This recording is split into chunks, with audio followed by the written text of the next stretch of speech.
think. Let's see. So when we got together last time, everybody was supposed to have, and I think maybe all of you did, bring a messenger RNA sequence, a CDS, to mutate. And so this is a summary of what we talked about last time. We got together in groups. The groups discussed what sorts of effects do we predict are going to occur when we make mutations that are insertions or deletions of multiples of 1 or multiples of 2, 1, 4, 7. Insertion, nucleotides, delete 1, 4, 7 nucleotides, and so forth. And group insertion 3 said it's complicated. So I just sort of strung that out all across there. I didn't fill in the no column there because it didn't seem like any group thought that any sort of mutation, insertion or deletion mutation, would not cause a protein sequence change. So that column's totally empty. Nobody predicted that you could have a mutation and not change the protein sequence. The goal for today is to figure out, are these predictions accurate? So everybody took your messenger RNA sequence, your CDS, did a mutation. Hopefully everybody got the chance to do the translation using the online tool, and then count how many amino acids were in the original protein, how many amino acids were in the protein that was produced after your mutation. And we're going to see, are your predictions accurate? Do we have any questions before we start? I know some people had some technical questions. Go ahead. When the gene is translated into proteins, it's every capital letter is a protein, right? Correct. Okay. And what is not part of the protein? Stop codon doesn't count. And the stop codons, so this is a fabulous tweet that came in last night. I was very glad to see this because I wanted to know if people were having issues. This is really important, and this may change the interpretation of what you've done so far. So this was the sequence that was entered. So it's a CDS. It starts with a start codon. It ends with the stop codon. It's a coding sequence. Feed that into transeq, and this is what you get out. What do the asterisks represent? Every asterisk corresponds to, let's see, let me circle this one. That asterisk corresponds to that codon. So what are the asterisks? They're stop codons. TAA, TGA, or TAG. So every time one of those happens, Siri, get with it. Every time one of those stop codons is in the same reading frame, right? We start with the ATG, that sets our reading frame, then we read in successive groups of 3 nucleotides. So for every stop codon that's in frame, transeq inserts that asterisk.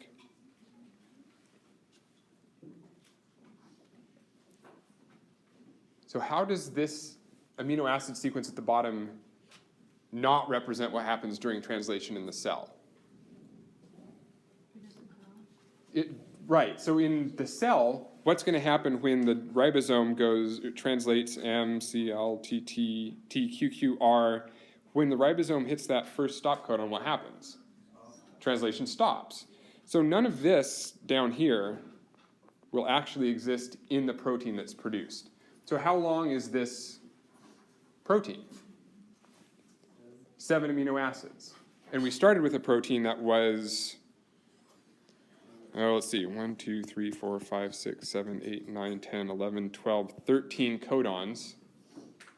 So 13 amino acids. So this is a decrease. There's a mutation that decreased the number of amino acids.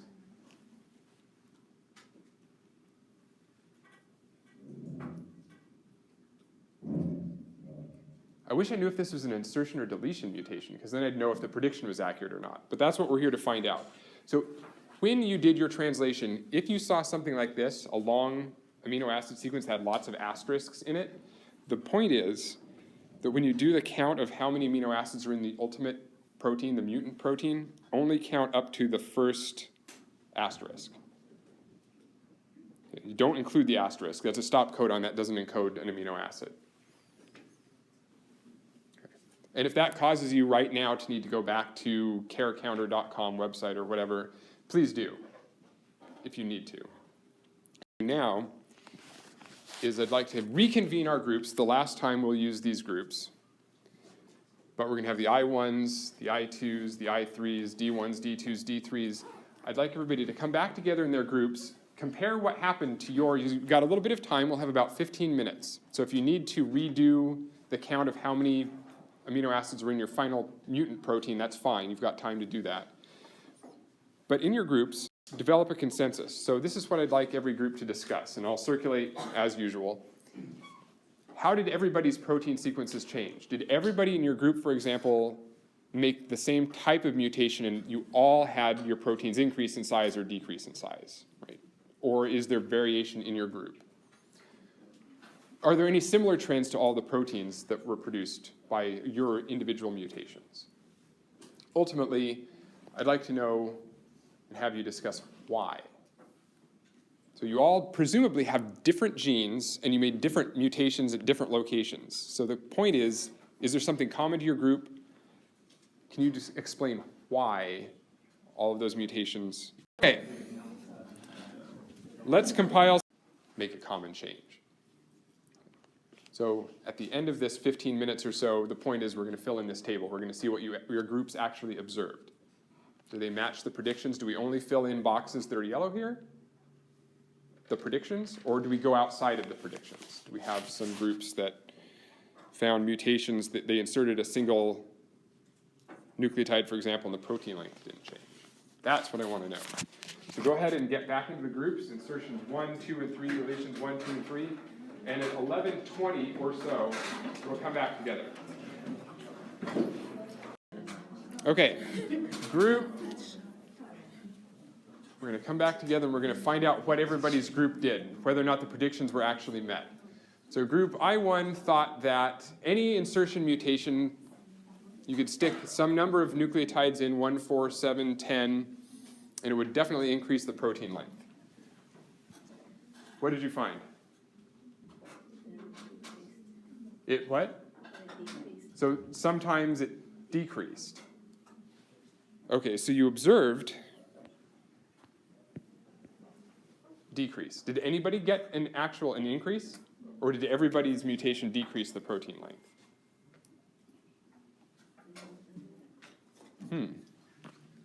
Okay, so in what situation would a mutation where you insert nucleotides cause the protein sequence to be shorter? Pardon? It could depend on where you put the insertion.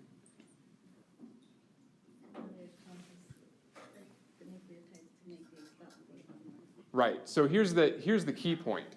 Where you put the mutation might create a new stop codon. And if the new stop codon comes before the original stop codon, you make a shorter protein. So that's called a premature termination codon, or a PTC for short. So this is what a lot of you probably found, especially those of you that did the translation and saw all sorts of asterisks throughout the protein sequence. All of those are premature termination codons, places where translation would stop before it normally did, before you made the mutation. What about protein sequence change? In the actual sequence of the protein, did it actually make a big difference on the sequence of the protein? It did change it. It just depends, and some of them have changed a lot, some have changed a little bit. Some of the protein sequences changed a lot, some changed a little bit. That depends also on where in the sequence you put the mutation. What happens if you put a single base pair mutation at the very 5' end of a gene, of a CDS?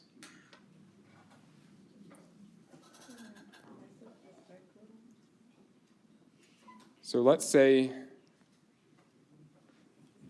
you have a 2 amino acid CDS, ATG, CAG, TAA. So methionine and then something else, because I haven't memorized the codon table, and then a stop codon. If you make a single or a single nucleotide insertion here, let's say we put in an A, what happens now? That's not your start codon anymore. Oh, okay. Well, fine. It's not a start codon anymore. Oh, jeez. Okay, I'm going to stick an A down here. Thank you very much, Prove the professor wrong. We've got a winner. Okay, so ATG-CAA is the next codon. GTA is the next codon. What's happened? We lost our stop codon. It's still there. The TAA is still there. It's just not in the reading frame because of this mutation.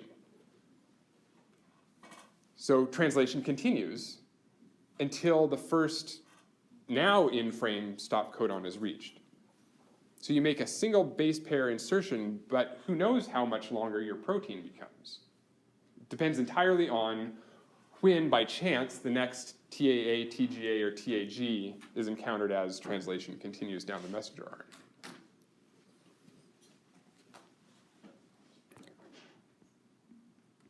So the effect on the protein can vary. Thanks, group one. Okay, how about insertion of 2 nucleotides? Did it always increase the protein length if you inserted 2, 5, 8, 11 nucleotides? Actually, it ended up giving us more stop codons. Okay, so it decreased the length. Yeah. And we found that there was a difference in some of the amino acids that were before. Okay, so there's an effect on amino acid sequence,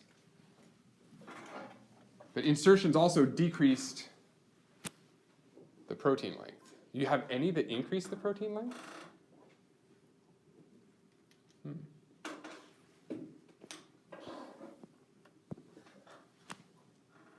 Is it possible to make a mutation of 1 or 2 nucleotides that would increase the protein length? Okay, what would you do? What's the easiest, yeah, so you put it near the end. What's the easiest way to make sure that you make a longer protein? Move the stop codon. So you can either stick in a full codon in frame. So for example,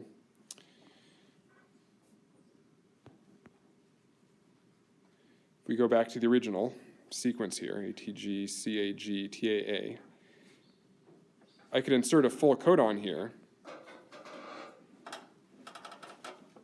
Sure, that's going to make the protein longer.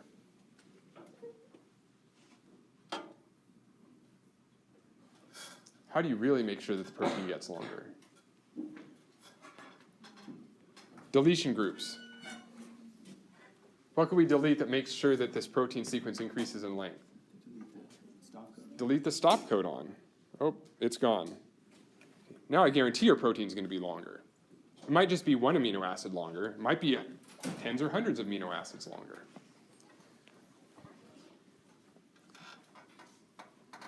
What about insertions of 3? It was complicated to begin with. Is it still complicated now? Yeah. If you, well, for mine, I inserted a 2 reading frame towards the end, and so it barely changed, but it increased. But she put a stop codon towards the middle, I think, and so it severely changed it. Okay, so you put a stop codon in early, that decreases the length of the protein if it's an in-frame stop codon. And if you delete one from the end, it decreases or increases slightly the length of the amino acids encoded. Okay. So it can have a severe effect depending on where the insertion happens or the deletion happens. Does anybody have any questions about insertion mutations and the effects? Did anybody that did any insertion fill in this protein length stayed the same? So it seems like that's out of bounds for mutation. What about no sequence change? Did anybody's protein stay exactly the same regardless of some sort of insertion mutation?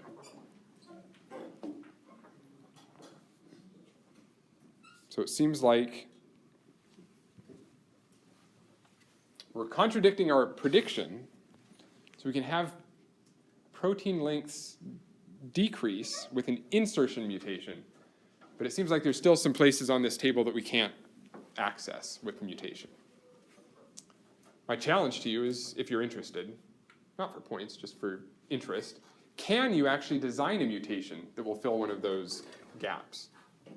And we're going to do that as an exercise next, as soon as we finish filling in what happens with the deletion mutations.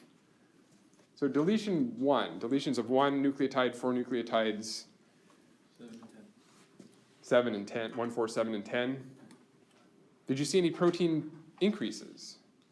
No, Okay, I don't think that's probably.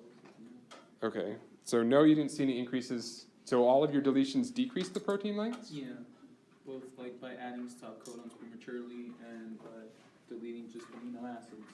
Okay, so you're either deleting amino acids or you're introducing premature stop codons by deletion. Okay. And protein sequence changes, well, Severely. you either get rid of amino acids or you frame shift. And make new ones. Okay, so far we're still adhering to predictions. What about deletions of 2 nucleotides, or 5, 8, 11?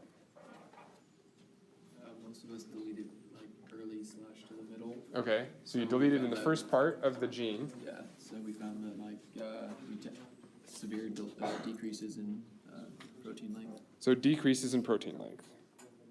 All right. And protein sequence changes drastically. Okay. What about deletions of 3 nucleotides? Is it all within the yellow space here, or did you find something that was filling in one of the white boxes? Any deletions of 3 nucleotides increase protein length? No. Okay.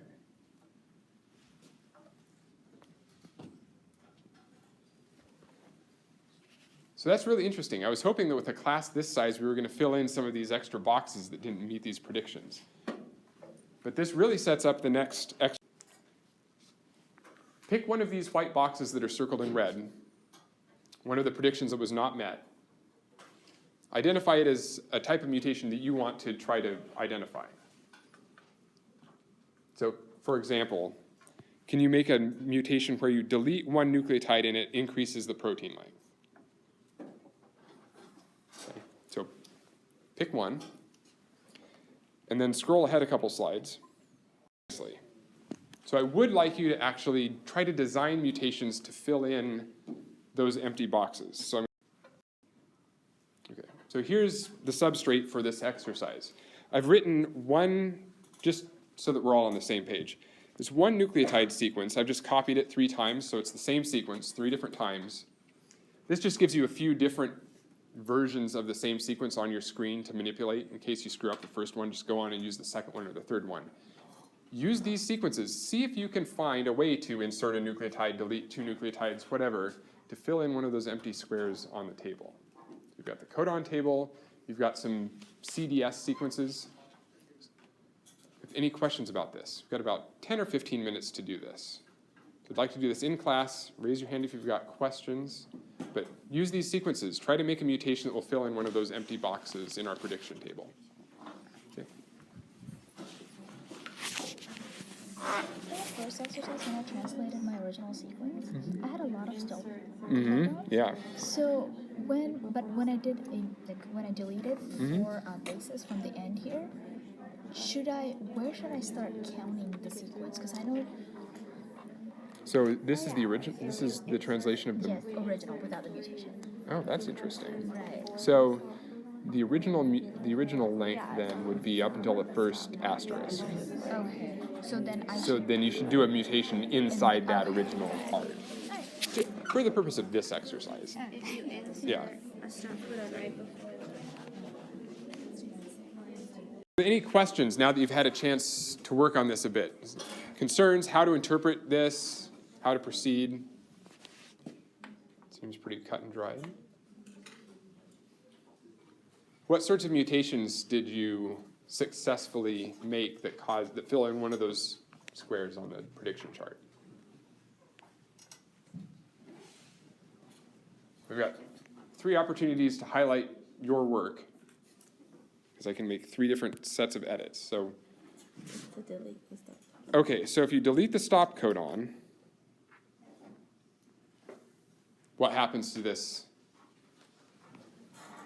as it's being transcribed or translated? It's longer. How much longer? So if you get rid of the TAA, what's AGC? Serine. TTG or UUG, leucine, AAC, asparagine, it's like gobbledygook, CGT, CGU, arginine, AAT, or AAU, asparagine again, and a stop codon. So there's, I know it's hypothetical, but here's a type of deletion that if it happens, causes the protein to increase in size. Delete nucleotides, bigger protein. Right? Counterintuitive. What else? Two other sequences here I can use to highlight your work if you want to share it. Okay. Sir, here in the back, what did you do? I inserted the stop codon right there, so it just stayed the same. So So we've got an insertion of TAG. So how does this work? An in-frame insertion of 3 nucleotides is a stop codon. So you've got a stop codon where there used to be a stop codon. Clever. So a mutation, right, this is one of the really hard ones to figure out. How do you make a mutation that increases or decreases the nucleotide sequence yet leaves the protein the same length?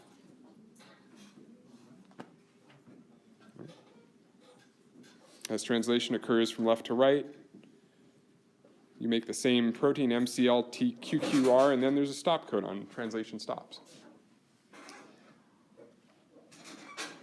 Technically, I don't know if this counts because it's an insertion at the 3' end of the coding sequence.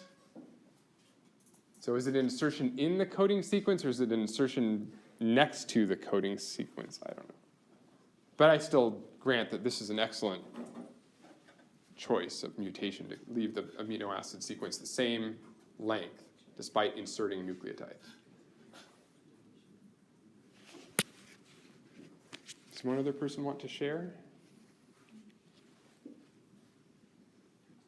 Like what you were saying earlier, if you just delete one of the nucleotides from here, it doesn't change it, still stops. Okay, so in this third example,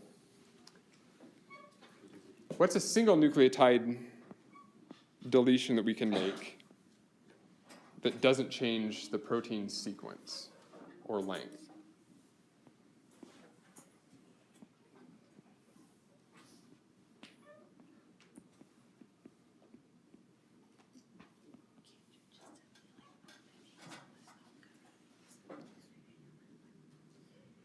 Think about it for a minute.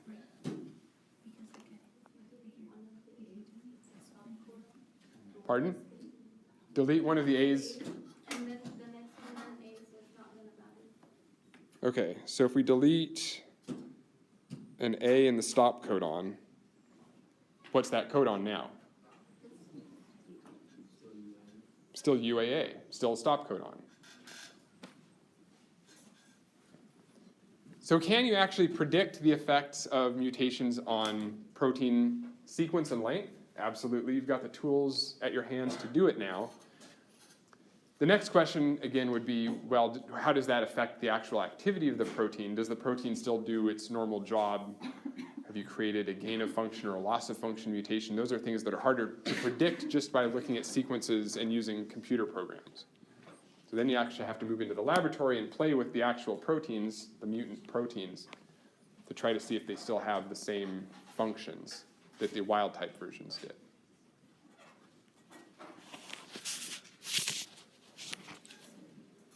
We've got premature termination codons that can be revealed with any sort of mutation. Insertion or deletion, 1 nucleotides, 2 nucleotides, 3 nucleotides. And those are often associated with the, what I've abbreviated here, OOF, out of frame. So if your mutation, even if it's 3 nucleotides or 6 nucleotides in the back, unless those insertions or deletions are of whole codons, all 3 nucleotides in a codon, or in between codons, you're going to frame shift. You change the reading frame that almost always introduces new stop codons. As a lot of you saw when I was walking around, when you translate your mutant CDS and all of a sudden there's 10 or 20 asterisks in that protein sequence. All premature termination codons.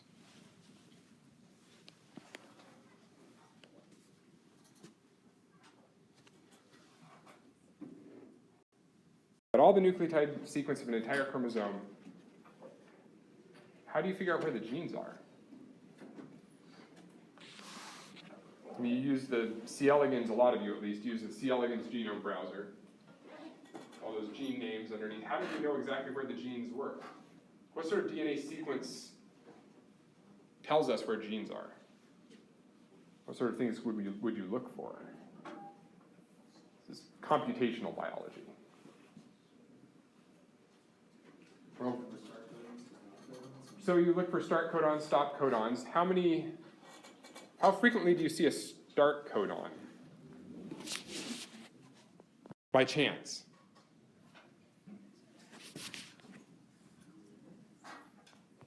So about how many, if you look at 100 nucleotides of sequence, what's the likelihood that you see an AUG in it, or an ATG?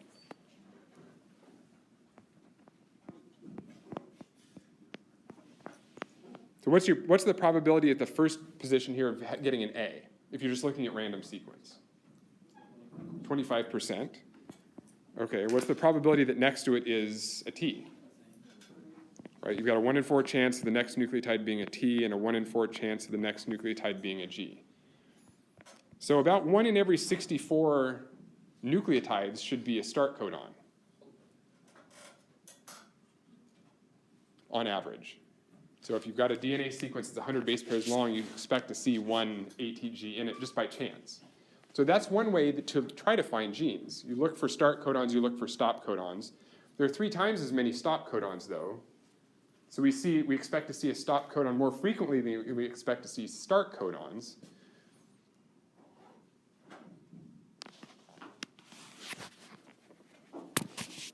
And that's actually part of the answer. How big do you think a normal protein is? I have a great graph of this. I'm sorry I'm not prepared to show you this graph. It just came into my mind. How big do you think a normal protein is? Average protein in a human, say. 30 amino acids, 100 amino acids, 5,000 amino acids. It's a huge range. It's probably like 200, 300 amino acids, something like that. So let's assume that the average protein is 300 amino acids. How many nucleotides in the CDS?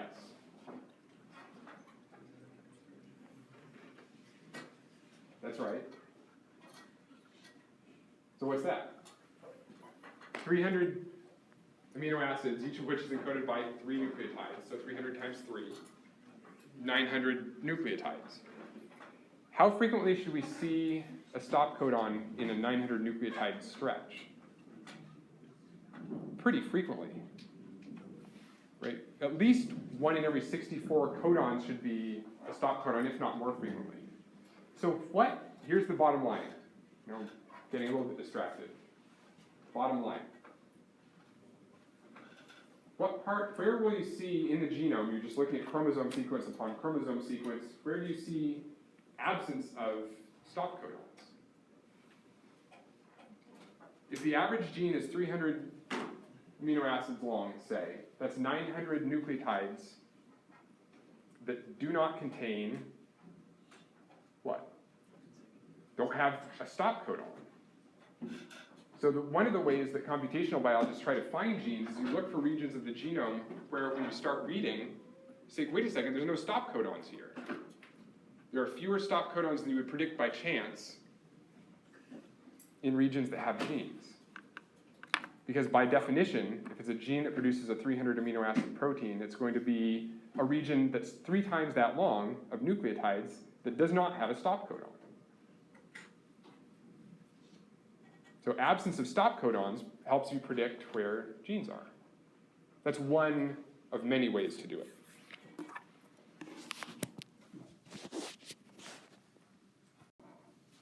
Okay.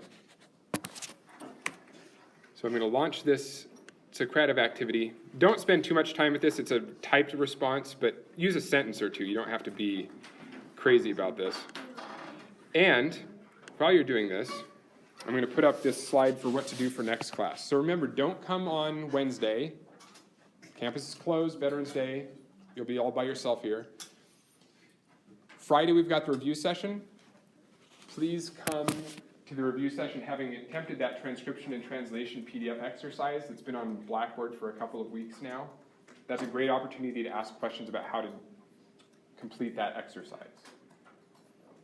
By tonight, if you want to submit potential questions and answers for contributing to the study guide, I will try to have the study guide posted tomorrow. And my goal is also to post the key to that transcription and translation exercise tomorrow. So you've got a chance to look at the answers and come to class on Friday, the review session, to ask questions about how to do things you don't understand.